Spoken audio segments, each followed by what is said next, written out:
and their increasing relevance in the global game market. So, welcome, Joe. Hi, everybody. Do we have any Koreans in the audience, or anybody who's been to Korea? Annyeong. Annyeonghaseyo. Yeah, so I'm Joe Spradley, and I went to USC and graduated in the class of 2010 from the Interactive Entertainment program. Then again, became a producer and creative co-director at a big Korean games publisher in Seoul.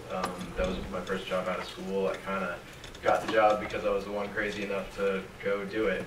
And then now I work in LA. Just came back from Seoul last year, but I'm working on games there too. And serve on the executive board of Extra Life, which is a gaming charity. I encourage all of you to go look that up as well. And I founded a student organization at USC called Mega, which is also a great organization, and Fluent, which is kind of my Korean independent games brand. So it was really started in Korea by three USC Interactive guys who had also come over, and we just wanted a place to talk about games and kind of put that up online.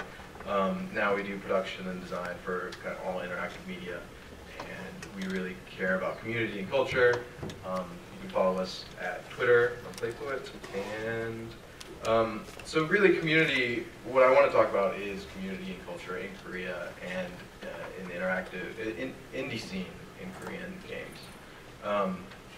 But I really like community. I think it's really important in game development. This is a really awesome example of community is the Global Game Jam that happens every year. I highly encourage everybody to participate if you hadn't. There's also lots of other very interesting kind of game jam meetups and other game stuff that happens all over the place, and that's one thing that I also encourage, and we try to do in Korea as well. Culture is really important for creating games, obviously.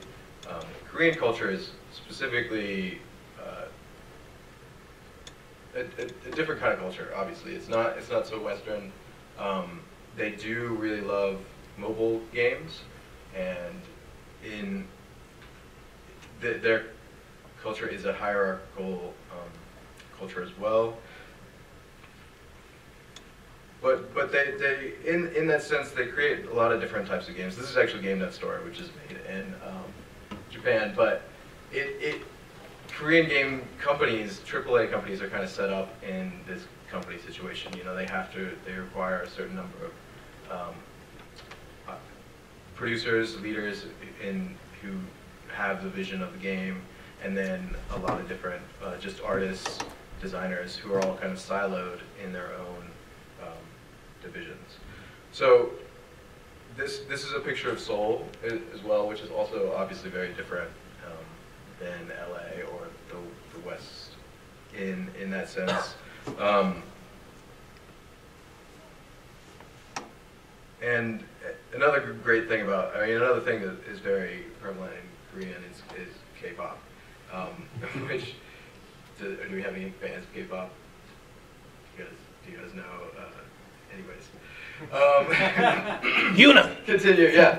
So another interesting thing about Korean games culture is they do have a culture of gamers. You know, gaming is very widely accepted in Korea. There's esports are a huge thing. The League of Legends World Champions of 2014 were held in the World Cup Stadium. They filled out the stadium. They had big Imagine Dragons play, perform, and it was tons of people. The PC bongs are another interesting Korean uniqueness where bong is a room. It's not something you sort of thought out of. But people will go. There's living room space, so people will have to go and play games with their friends in this kind of community room of esports. But they do have super fast internet everywhere, which is one thing that definitely was a reverse culture shock when I came back to LA, and I couldn't get Wi-Fi anywhere. And then the gap now it's kind of come to accept that everybody plays games. Here, from young kids to older generation, but it's especially true in Korea. You'll find little kids on the subway to the older grandpas and adishis and ajumas playing games on their phones. Even girls' generation, which is another K-pop reference, but wrong audience, obviously. So again, I kind of mentioned this thing about they have a small. The living room in the U.S. was primarily like taken over by consoles, and we've had multiple generations of console wars. But in Korea, they never had much traction. There were some arcades in the past, but really games were sort of this distraction from studying. When you were in the living room, or when you were at home, there was large pressure from parents to go study as opposed to play games in the space, and so that led to PCs being big, PC bongs, and then mobile, and really Samsung is the god there. Like everybody has Samsung phones. Samsung makes obviously the largest number of devices for Android devices, and all that stuff. Another big difference is this culture of independence in America is much more prevalent and rewarded. In Korea, it almost has this negative connotation. Like if you're an indie, then it means that you're not, you haven't reached this point of success where you have a steady, secure, well-paying job. You live with your parents and eating ramen like Indies do here, but you're not doing it. You have this love for the game, but it's almost misdirected. It's not the tallest blade of grass gets cut first. It's much more encouraged to go with a group and follow this set trajectory path. If you're indie, you're kind of off the path.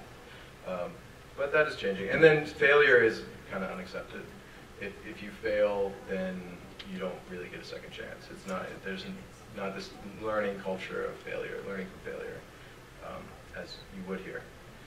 And so I had a picture of North Korea just because of the communists before me. But so I do want to talk about Korean indies and how cool they are, because it is this new wave. There's a lot of new environments going on, new games, new people making games, and we hear a lot about it all over the place. But at conferences like this, you just hear about it, but you don't actually get a taste. So one of the things about the environment is it's dominated by social SNS, this one social network service, KakaoTalk, which has anyone heard of KakaoTalk? Does anyone use KakaoTalk? Yeah, right? It's really popular only in Korea, but they got a huge number of people using it, and when they launched their game store, so you can now download games through KakaoTalk, and it will automatically pull all your contacts from KakaoTalk, and you can play with your friends.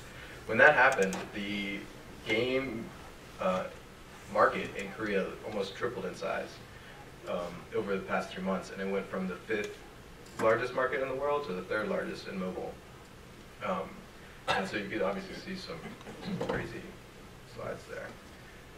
This is another picture of like that World's Championship that I was talking about. So this is at an esports event. It's World Cup Stadium, tons of fans filling up everything. So people love games, but they don't necessarily make them in this same way. It's a lot like this. I mean, this is a picture of Seoul, and I use this sort of to describe the environment that exists in Seoul, where you have all these big cookie-cutter buildings that exist, and they're like these bigger companies like Nexon, NHN, Smilegate, CompToUs, where I worked, and they're up on a hill, and they have lots of money, and then there's these indies down kind of below not necessarily in the slums, but they're working hard, but it's really hard for them to compete. They're small fish in this big pond.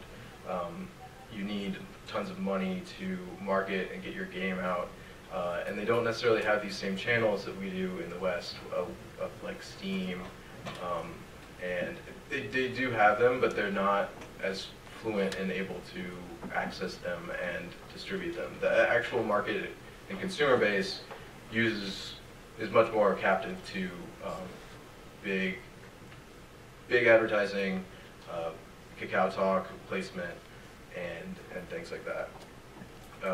But there are a number of very interesting teams out there, and I'd like to kind of highlight these. They're also posted on the website.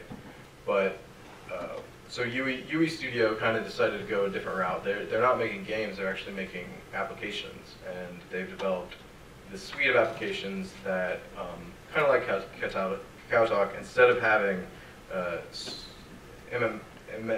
messaging services between each other, they have like a morning kit, which allows you to wake up in the morning and get your news and feeds through that, and then they have a kind of Maps app, and then a like dinner food application, and they sort of build out the brand for the whole day.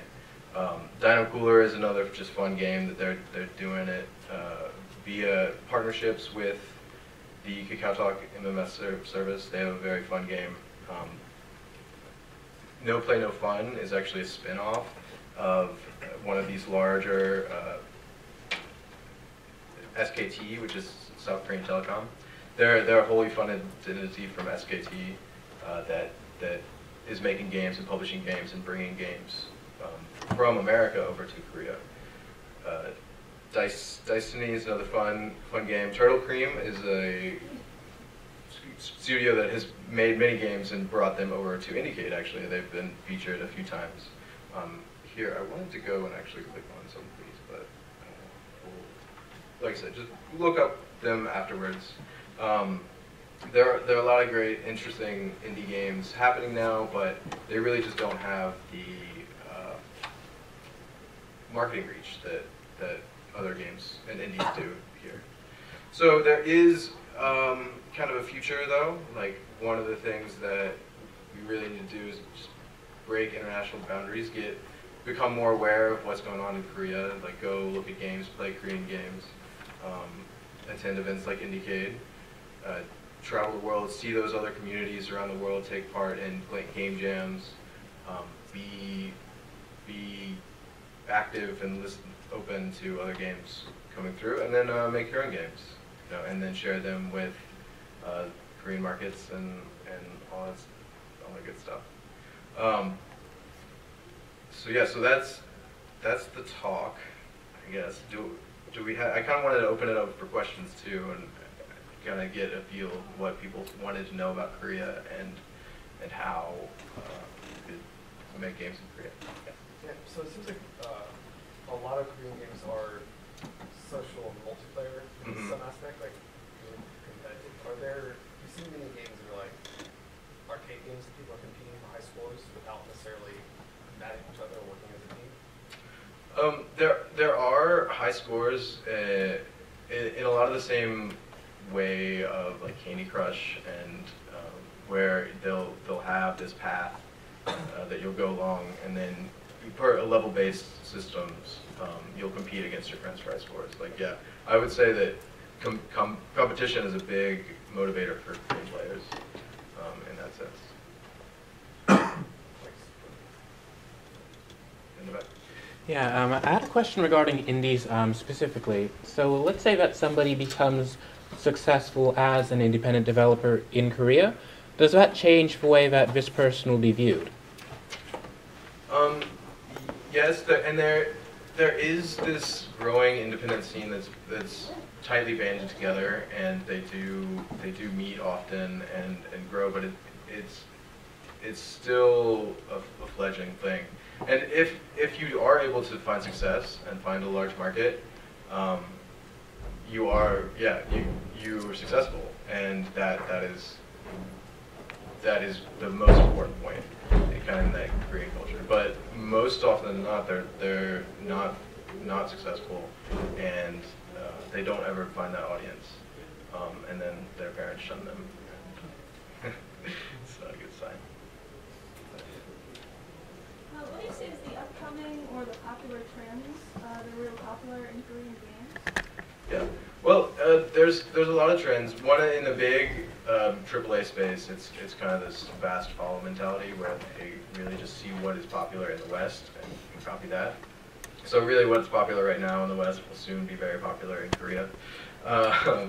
But yeah, in a lot of what Koreans do, and especially indies now, is they take a mashup of different game mechanics and kind of put them all together. So like Dice Tanny is an interesting, or Dice Tanny is an interesting like board game type mechanic where you roll the dice and it's a combat board game too, which is kind of cool. So like you have this RPG elements, but you play it on like a Monopoly type board. So that's kind of mashup stuff. It's pretty interesting. But definitely mobile and like social competitive stuff is kind of next thing in Korea. Yeah. So when you say the mobile, mostly it will be Android based? Well, Android, yes, is a huge thing, and that Korea is one of the few places where that it is swapped. And usually, you would find iOS, especially on mobile, being more profitable and more popular. But in Korea, it is the other way. iOS still has a presence, but Android and Samsung and those operating systems make more money and have more installs. Yeah, so I think one of the things you mentioned in your bio here is, migrating a game from one environment, one culture to the U.S. or other markets. What would you say to a game developer that wants to reach out to new markets, and how do they do that? There's the infrastructure part, there's the marketing part, there's maybe a cultural element or translation element that's involved. It's kind of a large package. Yeah, there's definitely a lot of different little things that need to be done. One, just getting English correct. I think, and that's the low-hanging fruit, like localization. Koreans sometimes have this issue with localization when they've learned English their whole life, and so they believe that they're fluent in English, but are still not native. And so a native speaker will very easily pick out like some incorrect translations, where if you tell it to a Korean developer, they will maybe get offended that you are questioning their English ability. So besides the localization, there is a difference in actual game mechanics, and I think that they don't have a specific level of attention to detail, and attention to the compulsion loops are different too. So a Korean player will more likely sit and grind on a game. They'll play for stats. They'll play to see that number go up. Whereas a more Western gamer will play until there's nothing new. Once they stop seeing the innovation, once they stop seeing the new mechanics, once they stop being challenged with new and different things, they'll stop. So there's that content creation, and you have to constantly make more and more content, and then access to Western marketing channels. I think that's a really big thing that Koreans don't necessarily do very well, and could get better at, like accessing Steam, online kind of crowdfunding, and crowdfunding is just now is a new kind of thing that they're just trying to experiment with. But yeah, there's a lot of we could have a whole conversation about this later. Right.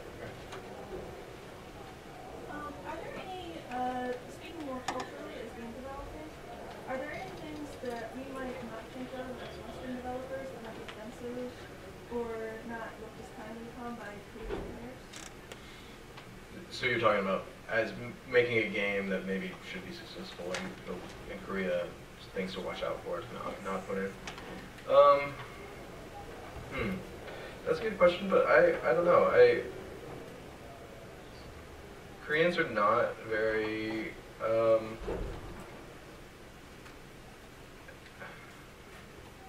yeah, I couldn't say what would maybe offend a Korean in game. From a game perspective, you know,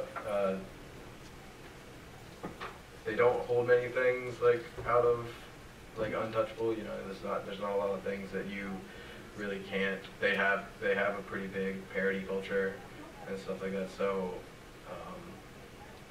no, I mean it's nothing like not showing the images of Muhammad or anything. I don't think that Koreans would be okay with pretty much anything.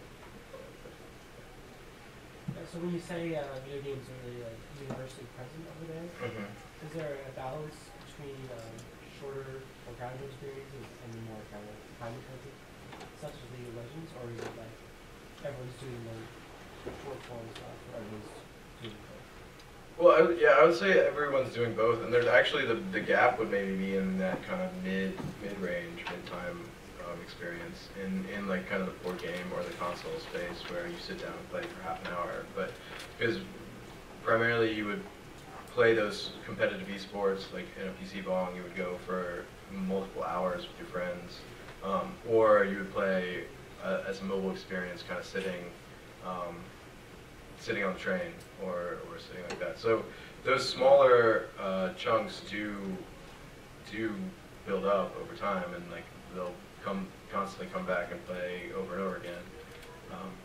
But no, I would say there's both. From a marketing and localization standpoint, how is marketing a game from the West to Korea different from marketing to other Asian markets? Well, with Korea, there is the large. You're competing with large entrenched interests. And so there are already games that exist and come out pretty constantly that have huge marketing budgets. So and another thing that maybe I didn't mention, in Korea, Koreans will love to play a game if it's popular, but it's really hard to get that huge, but they won't necessarily play it if it's not popular. So it's really hard to get that momentum of what a game is and what a game is popular, and really it took a long time for Supercell to even kind of push into that market. And they spent a lot of money just plastering ads everywhere. So it is this specific content that Koreans like to see, that they like to see that it's made for them, which is kind of obvious for everybody. But I would say money is a big barrier, and then having the globalization properly. Koreans will play English games, but having that globalization is important. I'll give you everything you just said in mind. How did League of Legends become so entrenched? Well, that is a really good case study. Riot Games spent a lot of time and a lot of presence, like hiring the right people that then went to the right places. They talked to PC Bong managers. They made sure that it was all working, all installed, and then they developed a specific character for Korea. It was a nine-tailed fox character, and then they had a big market push. And League of Legends was one of those games too that had, because it's free to play, it had already gained some traction too, just naturally, just based on Dota, and those are the kind of games that the Koreans like to play. So once it became popular, then it's, you know, the most popular game in Korea, far and away.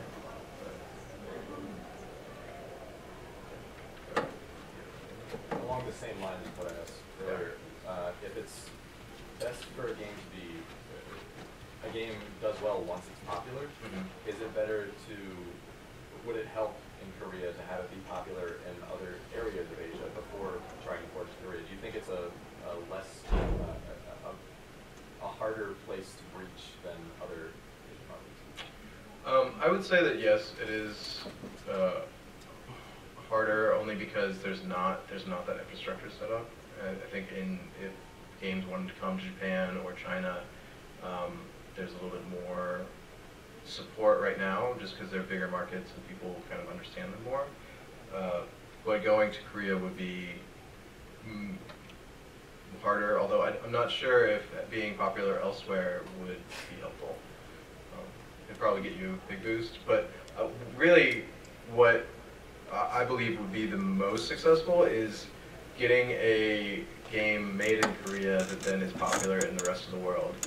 And then it would get really popular in Korea, like kind of the Psy phenomenon with Gangnam Style, you know, like that Psy was not really that popular until he became popular in the US, until he was like one of the biggest guys in the YouTube, and then you couldn't escape it. So, it's a Psy phenomenon. But, yeah.